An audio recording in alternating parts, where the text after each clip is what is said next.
السلام علیکم ورحمت الله. سلام دستور یوټیوب چینل د اسلامی معلوماتو چینل دی. په دې چینل کې اسلامی عبرتناکې کیسې د صحابه کرامو رضی الله عنهم، تابعینو، مفسرینو، محدثینو او د اولیاء کرامو رحمه الله کیسې او د هغوی په اړه معلومات اوریدلی شئ. فضلان دستوري چینل کې د ټولنې سمون لپاره د علماء کرامو او پوهه خلکو اقوال نشریږي او د هغوی د تګلارې باندې چې څنګه هغوی په لږو امکاناتو باندې لوی کارنامې او هدفونه پوره کړل بحث کیږي.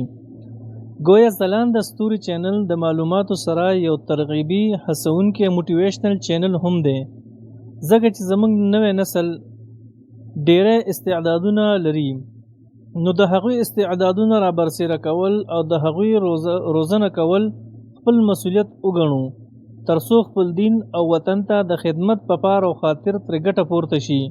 الله جل شانه دې ماته په دغو ژمنو د بشپړه کېدو توفیق راکړي چې زه غوره نه غوره معلومات تاسو ته وړاندې کړم. والسلام.